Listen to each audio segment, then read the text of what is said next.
the hidden codes within you that were meant to be activated only in this lifetime.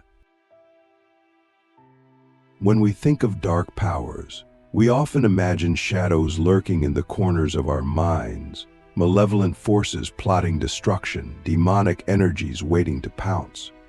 We've been programmed to fear the dark, literally and spiritually. But what if I told you that everything you've been taught about darkness is a distortion? What if the real danger is not the dark itself, but our ignorance and fear of it? You see, the darkness is not evil. It's not the enemy. It's the unseen, the unintegrated, the undigested. And when we fear what we don't understand, we become manipulable. We become weak. We become divided within ourselves. The most dangerous thing isn't darkness, it's our refusal to face it. And that's why this truth has been hidden. Because a human being who understands the dark is no longer controlled by fear. I want us to go deep into this together, not just intellectually, but energetically. Because you felt it, haven't you? That rush of energy when you're alone in a dark room. That sense that something is watching. That edge where your breath gets shallow, your heartbeat quickens, and your mind starts creating monsters. But pause. In that moment, what if the darkness wasn't trying to harm you? What if it was trying to teach you? Darkness is where seeds grow. It's the womb. It's the void before creation. The problem is this. We've inherited a spiritual system that demonizes the dark and glorifies only the light. And in doing so, it has made us spiritually lopsided. We chase the light, but we fear the very power that gives the light its meaning. Can you truly understand peace if you've never sat with chaos? Can you claim to love yourself if you reject half of your being? I've gone into caves, literal and metaphorical. I've sat in silence for days, surrounded by the thickest blackness you can imagine. No light, no sound, just the breath, the heartbeat, and the presence of something vast. And in that space, I didn't find demons. I found truth. I found the parts of me I had buried, the pain I never processed, the rage I was too afraid to feel, the questions I was too scared to ask. That's the real dark power, not some external force trying to destroy you, but your own unfelt history, your own ignored wisdom.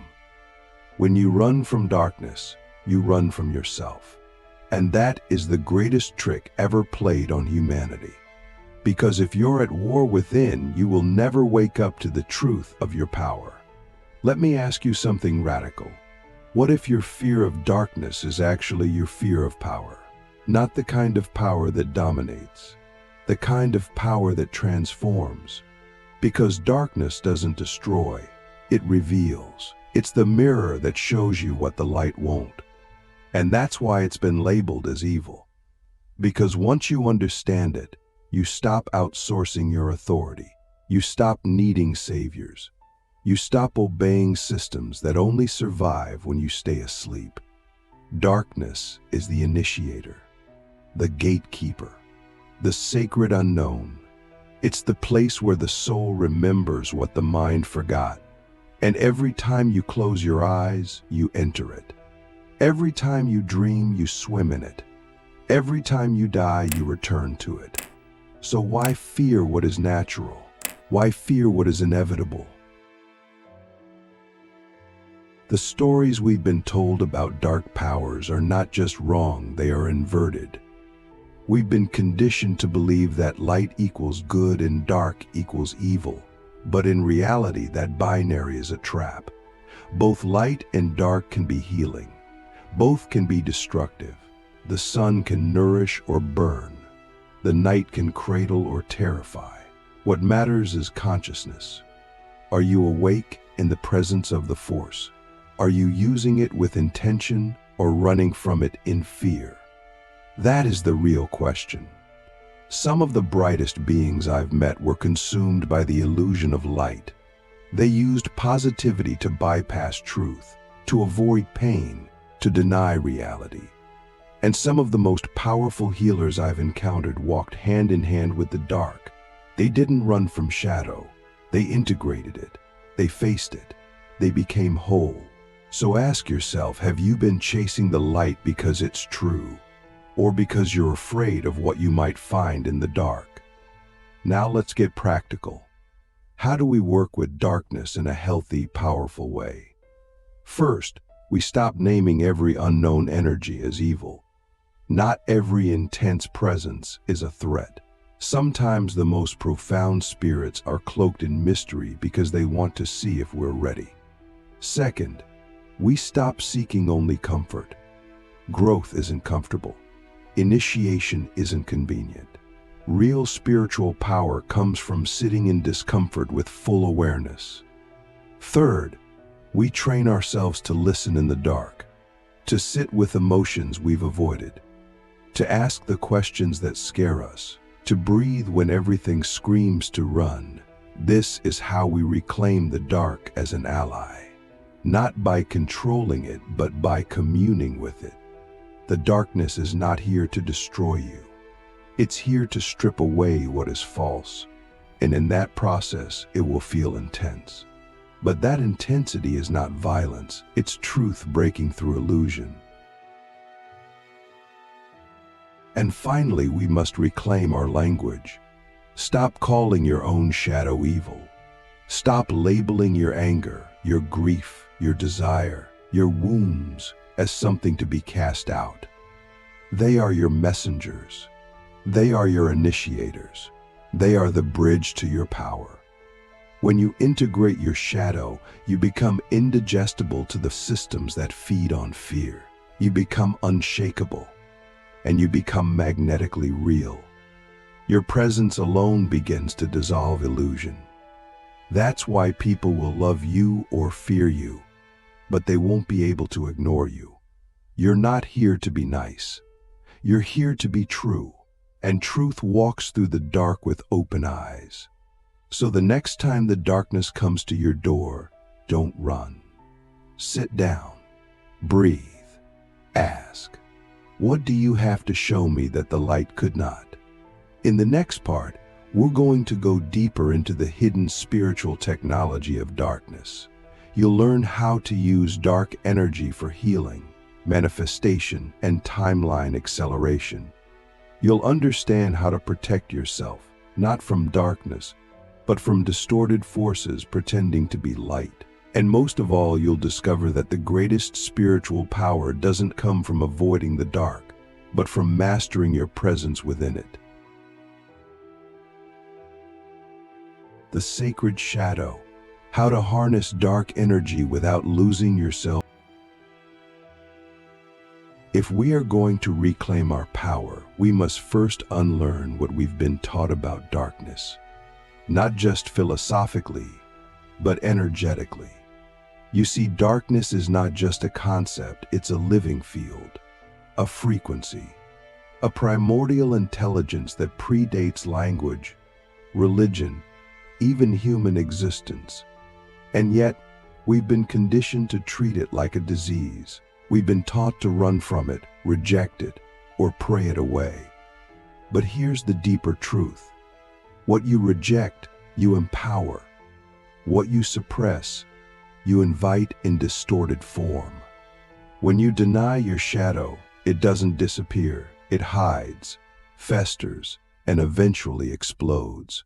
This is why people who spend their lives chasing pure light often end up spiritually fragile. Because they've built their identity on one polarity and anything outside that feels like a threat. But the ones who thrive, the ones who awaken, they are the ones who walk into the shadow and walk out with fire in their eyes. I want to make something very clear. Darkness is not the same as distortion. Just like not every bright light is truth, not every dark energy is evil. There are distorted forces, yes. But distortion is a mutation of power, not the origin of it. Think of it this way. Fire can warm you or burn you. It depends on your awareness and intention. The same is true with dark energy. If you approach it with fear, suppression, or arrogance, you will attract distortion. But if you approach it with presence, humility, and curiosity, you will unlock an ancient intelligence that most humans never access. Because dark energy is the force of alchemy. It is the crucible, the void where transformation happens, the place where the ego dies and the soul begins to speak. And if you want to evolve beyond surface-level spirituality, you must learn to stand in that fire without flinching. So how do we do that? How do we harness dark energy without being consumed by it? It starts with intention. You must enter the shadow not as a victim, but as a seeker. Not to conquer it, but to commune with it. Before any deep shadow work, ask yourself, why am I doing this? What do I seek to understand? What am I willing to feel that I've never felt before? These questions are the doorway. Because dark energy doesn't respond to control, it responds to sincerity. If you come with the intention to see truth, it will show you everything: your wounds, your lies, your hidden desires, your forgotten power. And yes, it will hurt at first, because you'll be facing parts of yourself that have been buried for years, maybe lifetimes. But on the other side of that pain is sovereignty, the kind that can't be given or taken, only earned through presence. One of the most powerful tools for working with dark energy is shadow dialogue. Sit with a part of yourself you've rejected: rage, jealousy, grief, lust, and let it speak. Don't fix it. Don't moralize it. Just listen. Ask it, what do you want me to know? What are you protecting? What truth are you carrying that I've refused to feel? You'll be stunned by what comes through. Most of the time, our shadow is not trying to destroy us. It's trying to protect us. It's holding pain we never processed. It's carrying messages we were too afraid to hear. And when we finally listen, we integrate. We become more whole. We stop leaking energy trying to suppress ourselves. And that's when our power returns, not in egoic form, but in embodied presence. The kind of presence that enters a room and shifts the frequency without saying a word. Another way to harness dark energy is through ritualized solitude. This doesn't mean isolation, it means intentional aloneness with the purpose of listening deeper. Choose a space where you won't be disturbed. Dim the lights. Turn off all distractions. Sit in silence. And instead of trying to raise your vibration, let yourself descend. Let yourself feel the grief, the confusion, the old memories that surface. Don't analyze them, feel them. Let the dark energy rise like a tide, and instead of resisting it, breathe with it. This is the sacred descent, the underworld journey. And it's where your deepest codes are stored. The world tells us to ascend, but the soul knows that sometimes the treasure is buried below. Can you sit in the dark long enough for your eyes to adjust? Can you wait until the silence starts speaking? But here's the warning. Working with dark energy requires energetic hygiene. Just like you wouldn't walk into a storm without grounding yourself, you shouldn't enter deep shadow work without anchoring. Start by setting a clear intention. Call in your higher self. Surround your field with light, not to block the dark, but to hold you in truth. Afterward, cleanse your space. Drink water, rest, journal. Integration is vital, because darkness doesn't just reveal, it rewires. And if you don't take care of your body, your energy, your mind, you'll struggle to integrate what you've seen. And that's when people spiral. Not because the dark harmed them, but because they had no container for what it awakened. So build your container. Make your body a temple. Make your rituals non-negotiable. The deeper you go, the more structure you need, not to limit you, but to hold your expansion. Let's talk about protection, but not in the way you've been told. You don't need to fear every spirit or shield yourself from every corner. True protection doesn't come from walls. It comes from clarity. When you know who you are, when your intention is clean, when your field is integrated, distortion can't enter. Not because it's not there, but because it has nothing to hook into. Most people attract dark entities not because they're cursed, but because they're fragmented. They're leaking energy from unhealed wounds, unspoken rage, unconscious fear. And those leaks become invitations. So if you truly want to protect yourself, don't just cast spells. Do your work. Heal your trauma. Own your shadow. Speak your truth. Protection is not about hiding, it's about becoming a being that distortion cannot manipulate. And that comes from integration, not avoidance. Let me ask you something that may shift your entire understanding of power. What if the parts of you that you fear the most are actually the key to your freedom? What if the rage you suppress is your boundary keeper? What if the grief you avoid is the portal to your empathy? What if the darkness in you is not a flaw, but a map, a sacred map leading you back to wholeness? You don't need to become something else to be powerful. You need to become all of yourself, light and dark, shadow and soul. That's the real secret. And once you embody that, once you stop trying to be good and start choosing to be whole, you become untouchable. Not because you're invincible, but because you're integrated. And that kind of being doesn't just walk through the world, they recode it. In the next part, we will go even further. You'll learn the ancient spiritual mechanics behind dark powers, why they exist, how distorted forces operate, and how to transmute even the most terrifying energies into fuel for your evolution. We'll explore how to collapse karmic timelines, how to reclaim soul fragments, and how to walk as a frequency that cannot be manipulated, possessed, or broken. How to transmute darkness into power and walk untouched through the fire.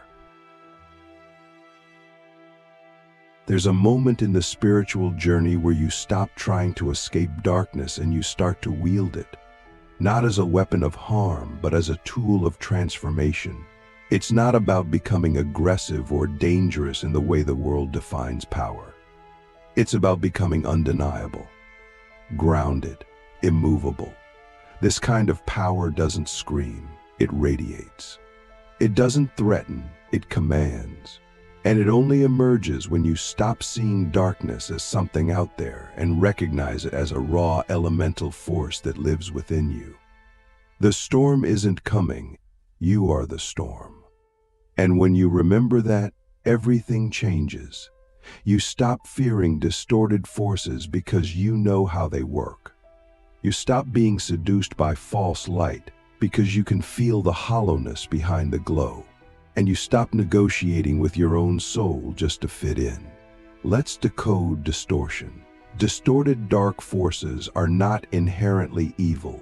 They are misaligned energies feeding on fragmentation. Think of them as software viruses. They enter where there is unhealed pain, suppressed truth, or fractured identity. They're not powerful because they're dark, they're powerful because people are unconscious. These entities don't possess in the Hollywood sense. They influence, whisper, attach. They feed off shame, fear, secrecy, and denial. And the moment you bring light into that shadow, the distortion loses its grip. Why? Because you are no longer leaking energy. You are no longer outsourcing your power. And when you walk into a space fully present with your shadow integrated and your truth embodied, distorted forces cannot touch you. Not because they aren't real, but because you're not available to play their game. So how do we transmute darkness into power? The first step is radical presence. You must be willing to meet the energy without flinching. When fear arises, breathe into it. When rage surfaces, feel it without acting from it. When an entity shows up in your space, don't panic, observe. Ask, what are you here to teach me? What within me are you reflecting? This is spiritual Aikido. You don't fight energy, you redirect it. You anchor into your center and allow the chaotic force to move through you without taking you out of alignment. This is how you become a transmitter, not a sponge, a vortex, not a victim.